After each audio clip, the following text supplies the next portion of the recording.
식탁 위에는 따끈한 반찬과 갓 지은 밥이 놓여 있었습니다. 하지만 세 사람의 표정은 밝지 않았습니다. 지연은 젓가락을 움직였지만 입맛이 없었습니다. 반찬을 삼키는 동안 숨이 자꾸 걸렸습니다. 준호는 말없이 반찬을 집다 리모컨을 만지작거렸습니다. 영숙은 며느리 얼굴을 유심히 바라보고 있었습니다. 거실은 따뜻했지만 분위기는 차가웠습니다. 젓가락 소리만 식탁 위에 가볍게 울렸습니다. 말 한마디 없는 저녁은 길게 이어졌습니다. 그때 TV에서 동네 소식이 들렸습니다. 절에 100일 기도 다녀온 뒤 아들을 얻었다는 내용이었습니다. 지연의 손끝이 잠시 멈췄습니다. 준호는 화면을 바라보며 표정을 감췄습니다. 영숙은 천천히 젓가락을 내려놓았습니다. 말없이 며느리 쪽을 바라보다 아주 부드러운 목소리로 말을 꺼냈습니다. 지연아, 내가 요즘 많이 힘들지? 근데 이런 일은 정성이 있어야 돼. 지연은 당황했지만 애써 미소를 지었습니다. 목이 메어 대답이 잘 나오지 않았습니다. 컵을 들어 물을 마셨지만 떨림이 느껴졌습니다. 준호는 분위기를 바꾸려 TV 채널을 돌렸습니다. 하지만 웃음소리와 밝은 음악은 오히려 더 어색했습니다. 다시 침묵이 내려앉았습니다. 지연은 숟가락을 조용히 내려놓았습니다. 영숙은 며느리의 반응을 피하는 듯한 모습이 서운했습니다.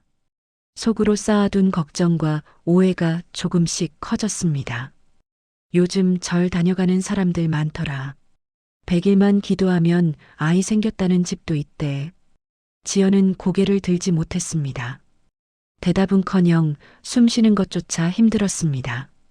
준호는 말하려다 입술만 움직였습니다. 잘못 말하면 상처만 더 깊어질 것 같았습니다. 지연은 조용히 자리에서 일어났습니다. 식기가 부딪히는 작은 소리가 울렸습니다. 그녀는 싱크대로 향하며 긴 숨을 내쉬었습니다. 설거지를 핑계로 자리를 피한 것이었지만 그 마음속엔 억눌린 불편함이 가득했습니다. 식탁에 남은 영숙은 며느리의 뒷모습을 바라보았습니다. 말로 표현하지 않았지만 실망과 서운함이 차올랐습니다. 준호는 고개를 숙이고 밥을 바라보았습니다.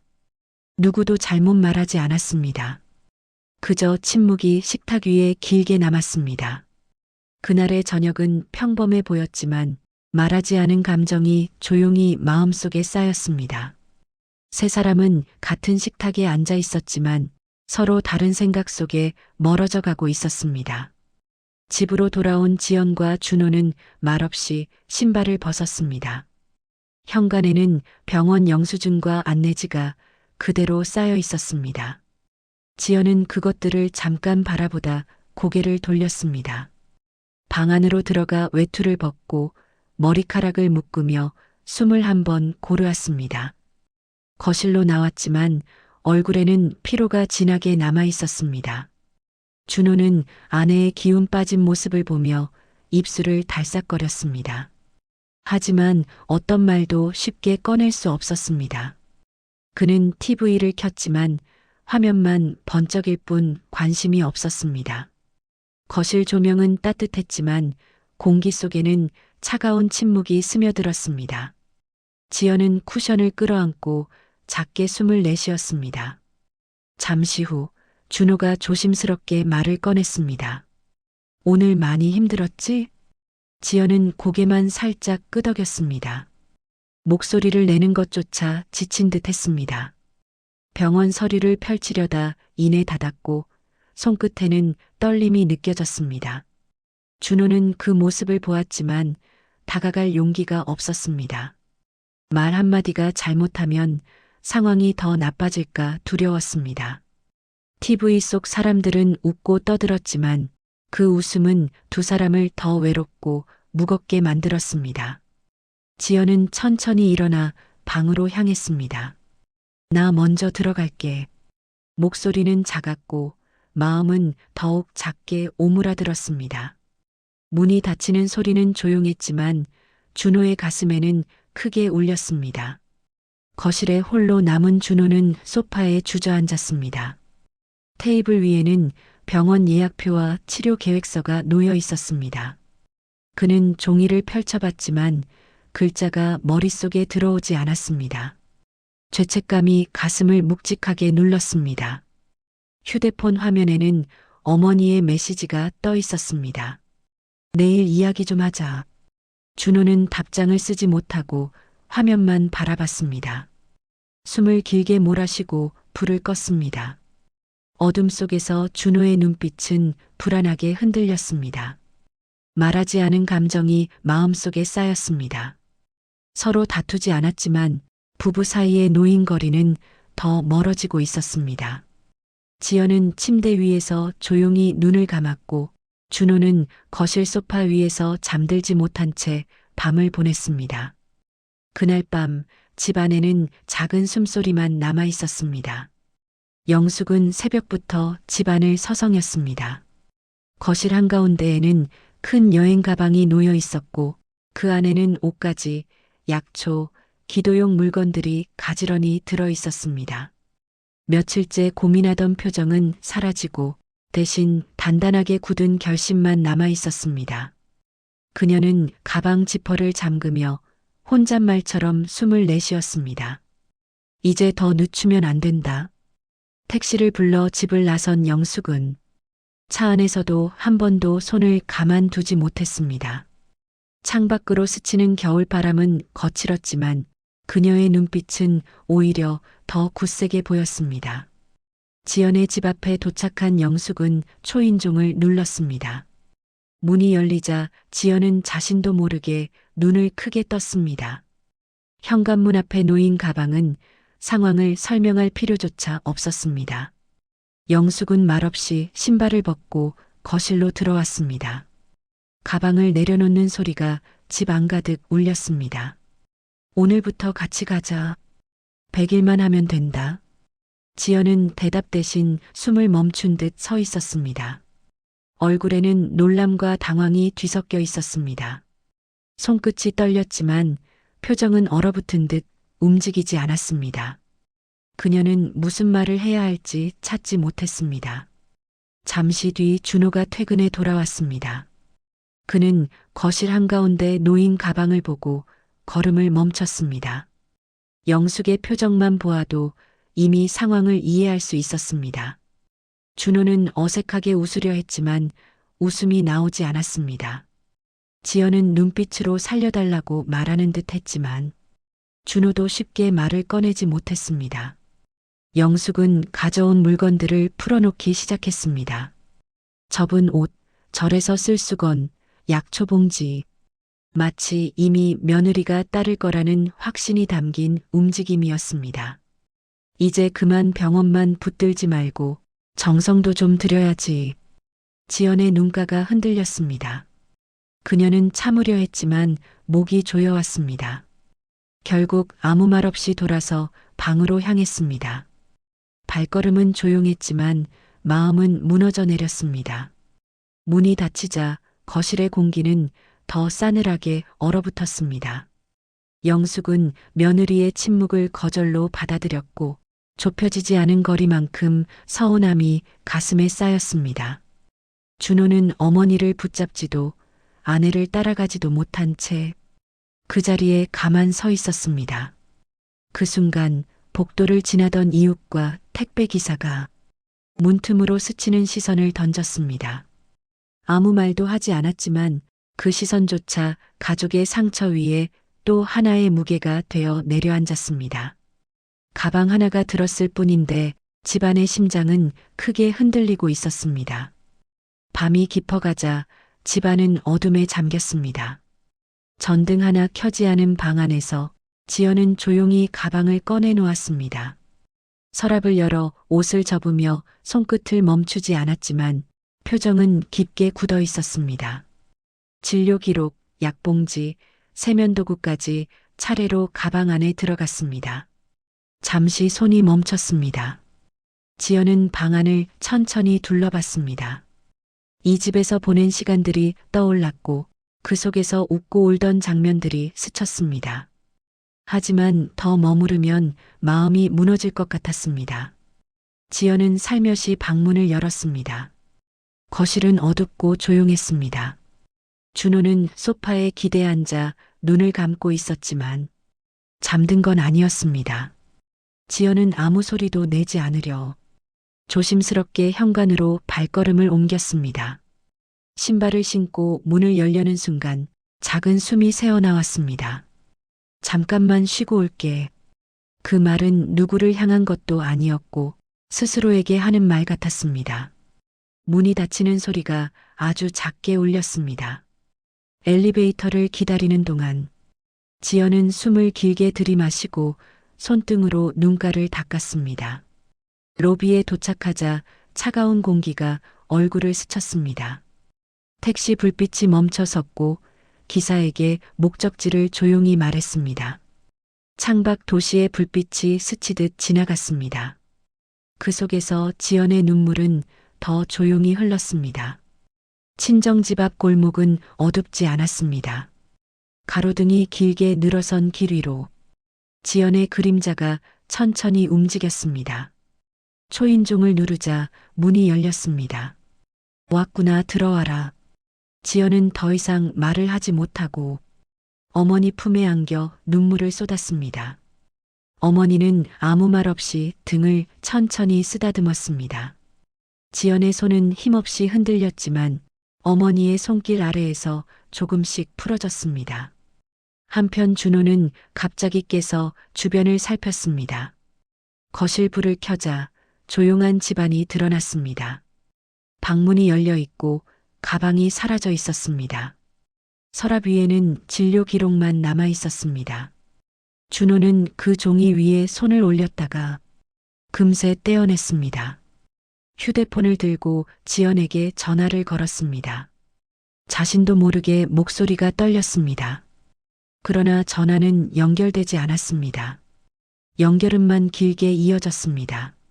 준호는 소파 위에 앉아 두 손으로 얼굴을 감쌌습니다.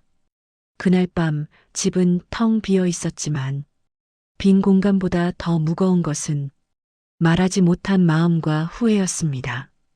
지연의 발걸음은 조용했지만 그 자리에 남겨진 자국은 깊고 선명했습니다. 다음 날 아침 영숙은 일찍 집을 찾아왔습니다. 문을 열어준 준호의 얼굴은 창백했고 집안은 밤새 사람이 없었던 것처럼 조용했습니다. 거실 한가운데 놓여있던 가방은 사라졌고 대신 서랍 위에 남겨진 치료 기록만 눈에 띄었습니다. 영숙은 며느리가 떠난 이유를 제대로 보려 하지 않았습니다. 더 늦기 전에 병원이라도 다시 가보자. 그녀는 단호하게 말했고 준호는 말없이 외투를 집어들었습니다. 차 안에는 묵직한 침묵만 흘렀습니다. 병원 로비에는 다양한 표정을 가진 사람들이 앉아 있었습니다. 어떤 부부는 손을 꼭 잡고 있었고 어떤 사람은 혼자 창밖만 바라보고 있었습니다. 준호는 그런 모습을 바라보며 자신의 마음이 더 작아지는 걸 느꼈습니다.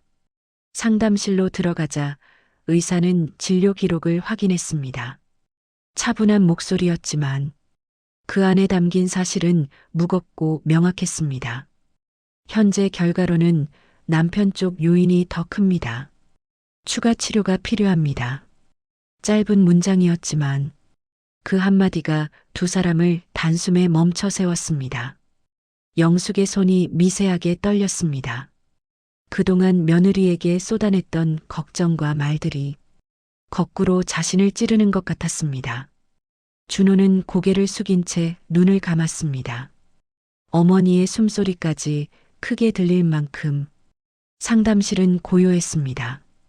의사는 절차와 치료 방법을 설명했지만 두 사람의 귀에는 제대로 들어오지 않았습니다. 종이장 위의 단어들은 가벼웠지만 마음속으로는 돌덩이처럼 내려앉았습니다.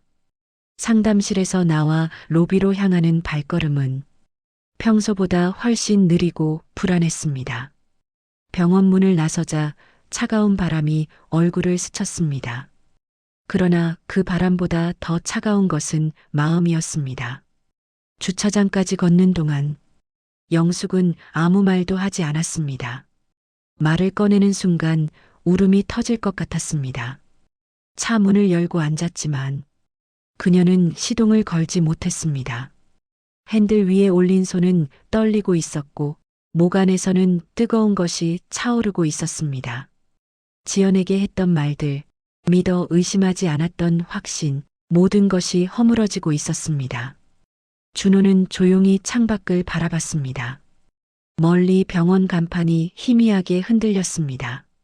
두 사람은 그 자리에서 한참을 앉아 있었습니다.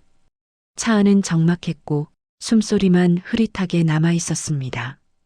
그 순간 둘 다 깨달았습니다. 이제 더 이상 누구를 탓할 수 없다는 것을, 그리고 더 늦기 전에 정말 마주해야 할 사람이 따로 있다는 것을. 집으로 돌아온 영숙은 현관 앞에서 한동안 움직이지 못했습니다. 집 안불을 켜기까지 오랜 시간이 걸렸고 불이 켜진 순간 텅 빈 공간이 더 낯설게 느껴졌습니다. 거실은 그대로였지만 분명 어제와는 전혀 다른 공기가 감돌고 있었습니다. 영숙은 천천히 지연의 방 문을 밀었습니다. 창문을 통해 들어오는 햇빛이 바닥에 희미하게 번졌습니다. 화장대 위에는 약봉지, 주사기 포장지, 병원 이름이 적힌 서류가 정리된 채 남아 있었습니다. 한 장 한 장이 지연의 지난 시간과 아픔을 말해주고 있었습니다. 영숙은 진료 기록을 손에 들어 올렸다가 금세 내려놓았습니다. 손끝이 떨리고 숨이 막히듯 잠시 눈을 감았습니다. 그동안 며느리가 얼마나 노력하고 버텼는지 비로소 또렷하게 보였습니다. 이렇게 힘들었는데 나는 왜 몰랐을까? 그 목소리는 거의 들리지 않을 정도로 작았습니다. 그녀는 침대 끝에 천천히 앉았습니다. 딱딱한 목소리로 잔소리를 하던 날들, 한숨 섞인 말들이 지연에게 어떻게 들렸을지 이제서야 마음 깊숙이 파고들었습니다. 잠시 후 준호가 방 앞에 조용히 서 있었습니다. 그도 방 안 풍경을 보며 말하지 못했습니다. 지연이 남긴 물건들이 두 사람의 가슴을 동시에 무겁게 눌렀습니다. 준호는 어머니 옆에 앉으려다 잠시 망설이고 서 있었습니다. 우리 너무 늦었어. 영숙은 고개를 들지 못한 채 한숨을 삼켰습니다. 그녀는 천천히 일어나 주방으로 향했습니다. 절에 가져가려 준비해둔 약초와 음식들이 싱크대 아래 그대로 남아 있었습니다. 영숙은 그 물건들을 하나씩 꺼냈습니다. 비닐을 뜯는 소리는 작았지만 집안에 깊게 스며들었습니다. 그녀는 결국 그것들을 쓰레기통에 넣었습니다. 힘을 준 것도 아니었지만 손끝이 힘없이 떨리는 모습만으로도 그 마음이 무너진 것을 알 수 있었습니다. 영숙은 외투를 꺼내 입었습니다. 거울 앞에 멈춰 섰지만 거울 속의 표정을 바라볼 수 없었습니다. 지갑을 챙기고 현관문 앞에 섰습니다. 문 손잡이를 잡은 손은 무겁고 차가웠습니다. 집 밖은 어둡고 바람이 찼습니다. 하지만 그 바람보다 더 차가운 것은 마음이었습니다. 계단을 내려가는 동안 눈물이 조용히 흘러 턱끝에 맺혔습니다. 영숙은 목을 가다듬으려 했지만 울음이 섞인 숨만 나왔습니다. 겨우 꺼낸 한마디는 아주 작았습니다. 미안하다, 지연아. 그리고 그녀는 지연을 찾아 천천히 그러나 꼭 가야 하는 걸음을 옮겼습니다. 영숙은 메모지에 적힌 주소를 들여다보며 천천히 걸었습니다. 겨울바람은 날카롭게 불어왔고 그녀의 외투 자락을 계속 흔들었습니다. 친정집이 있는 골목은 오래되어 가로등 불빛만 희미하게 골목을 지키고 있었습니다. 그 불빛 아래로 영숙의 그림자가 길게 늘어졌습니다. 몇 분을 더 걸었을까 지연의 친정집 현관문이 눈앞에 나타났습니다. 문고리 하나까지 낯설고 무겁게 느껴졌습니다. 손을 들어 초인종을 누르려다 영숙은 한참 동안 멈춰 있었습니다. 가슴이 쿵쿵 뛰었고 손끝은 미세하게 떨렸습니다. 결국 조용한 딩동 소리가 울렸습니다. 잠시 뒤 문이 아주 천천히 열렸습니다. 지연의 어머니가 서 있었습니다. 표정에는 비난도 분노도 없었습니다. 오히려 오래된 한숨과 조용한 슬픔이 비쳐 있었습니다. 영숙은 입술을 떨며 고개를 숙였습니다. 잠깐 지연 좀 볼 수 있을까요? 어머니는 고개를 끄덕이고 문을 열어주었습니다. 영숙은 신발을 벗으며 집 안으로 들어섰습니다. 거실에는 작은 조명만 켜져 있었고 따뜻한 공기가 천천히 감돌았습니다. 테이블 위에는 지연의 가방과 외투가 보였습니다. 영숙은 그 모습을 보는 순간 심장이 꺼내진 것처럼 아팠습니다. 그렇게 가까운 곳에 있었는데 그 마음을 한 번도 제대로 보지 못했다는 사실이 더 깊게 파고들었습니다. 그때 방 안에서 인기척이 들렸습니다. 문이 열리고 지연이 나왔습니다. 얼굴에는 눈물 자국이 선명했고 피곤이 가득했지만 표정은 차갑지 않았습니다. 지연은 말없이 서 있었습니다. 영숙은 숨을 길게 내쉰 뒤 아주 천천히 고개를 들었습니다. 입안에 맴돌던 변명과 이유들은 한순간에 모두 사라졌습니다. 미안하다. 정말 미안하다. 그 짧은 말은 길고 무거웠습니다. 지연은 대답하지 않았지만 고개를 살짝 숙이며 숨을 고르듯 눈을 감았습니다. 그 모습에는 분노보다 오래된 상처가 담겨 있었습니다. 지연의 어머니는 두 사람 사이에 차 한 잔을 놓았습니다. 따뜻한 김이 천천히 올라왔습니다. 영숙은 컵을 만지지 못하고 두 손을 맞잡은 채 그대로 앉아 있었습니다. 거실에는 긴 침묵이 흐르고 있었지만 그 침묵은 조금씩 녹기 시작했습니다. 누구도 울지 않았고 누구도 큰 목소리를 내지 않았습니다. 하지만 그 자리에 앉아 있는 것만으로 이미 예전과는 다른 첫걸음이 놓여 있었습니다. 창밖에는 차가운 겨울 바람이 지나갔지만 집안에는 아주 작은 온기가 머물렀습니다. 세 사람은 아무 말 없이 서로의 숨소리만 들으며 잠시 그대로 앉아 있었습니다. 그 조용한 시간이 긴 갈등 끝에 찾아온 작은 화해의 시작이었습니다. 며칠 뒤 지연과 준호는 병원 진료실 앞에 나란히 앉아 있었습니다. 둘 사이에는 큰 말이 오가지 않았지만 조심스레 가까운 거리에 앉은 것만으로도 예전과 다른 온기가 느껴졌습니다.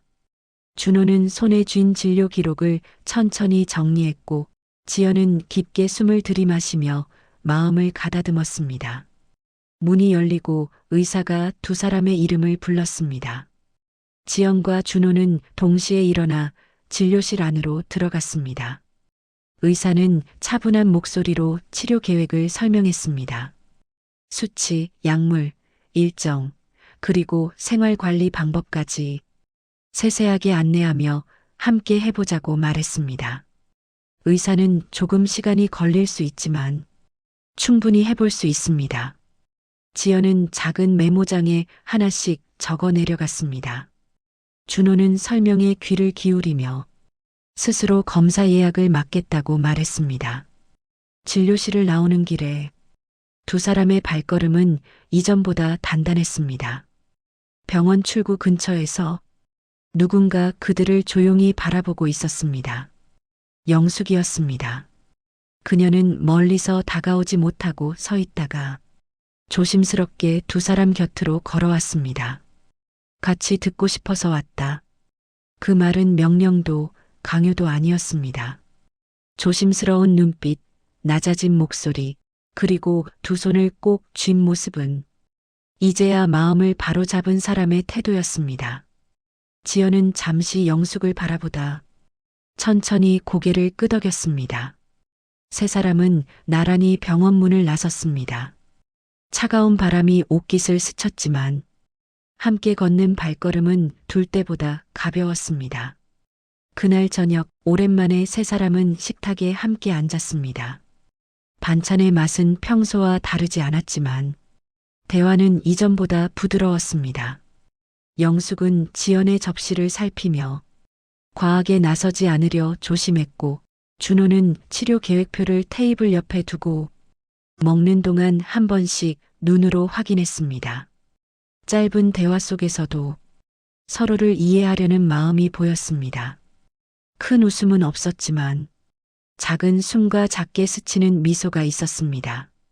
며칠 뒤 세 사람은 함께 절을 찾았습니다. 예전과 달리 긴장된 발걸음이 아니었습니다.